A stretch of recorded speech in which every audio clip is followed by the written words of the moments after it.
Shalom and welcome to Simchat Yisrael. After the celebration of Passover, Jews begin to look forward to the festival of Shavuot, the commemoration of the giving of the Torah at Mount Sinai. The traditions of our people teach us that Shavuot is the most important holiday in the Jewish year. Everything about our Jewish identity, everything that makes us who we are as Jews, ties back to this one event. While we place a great deal of emphasis on Passover, the whole purpose of the Exodus, the entire reason that God brought the Jews out of Egypt, was so that he could give us the Torah on Shavuot. And so Jews anticipate the giving of the Torah through the Sefirot HaOmer, the counting of the Omer. Before we begin, please take a moment to like this video and subscribe to the channel down below. The tradition of counting the Omer derives from a passage in Leviticus that commands us to count the 49 days separating the holidays of Passover and Shavuot, starting from the day the Omer offering was made. An Omer is a unit of measurement. Now, the Bible tells us that an Omer equals 1/10 of an ephah. An ephah is equal to 72 logs. One log is equal to the Sumerian mina, which itself is equal to 1/60th of a maris. A maris is equal in weight to a royal talent, and none of this is useful information because we don't use any of those units of measurement. Fortunately, we do know that a talent equals 30.3 liters.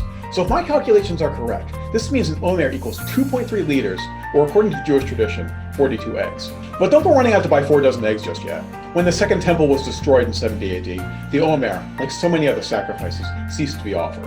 And yet for thousands of years, the Jewish people have continued to observe this tradition, counting the days leading up to Shavuot. But why do we still do it? It made sense the first time. The Jews didn't have an established calendar yet for when the holidays were.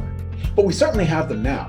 I don't need to count the days to know that Shavuot is May 17th this year. So I can't give God my eggs, and I already know the date. So what benefit is there to counting the Omer? The key to understanding why we count the Omer is in understanding the difference between counting down and counting up. We all know how a countdown works. Think back to when you were a kid and you were coming up on the last days of school before summer. You start counting the days until school is over. When you're counting something down that you're looking forward to, time seems to move in slow motion. Anyone with a microwave knows what I'm talking about. That last minute seems like an hour. But in a countdown, the only thing standing between you and your goal is a certain amount of time. You don't have to do anything to achieve your goal. You just need to wait out the clock. When the time passes, the goal is automatically achieved. That's not how a count up works. A count up is less like elementary school and more like college. When you're earning your degree, it's not just about running down the clock. You have to work towards your goals. You have to pass the exams, do the homework, write the papers. No one's going to carry you across the finish line. You have to do it yourself. And it may take more than the standard 4 years. It's not just a matter of time. It's a matter of how much you can grow until you achieve your goal. When we count the Omer, it's not a countdown. We don't say, today we have 48 days left until Shavuot. We say, today is day 1 of the Omer. But the Omer is a count up. In Judaism, there is a principle that states that in spiritual matters, one should always ascend rather than descend.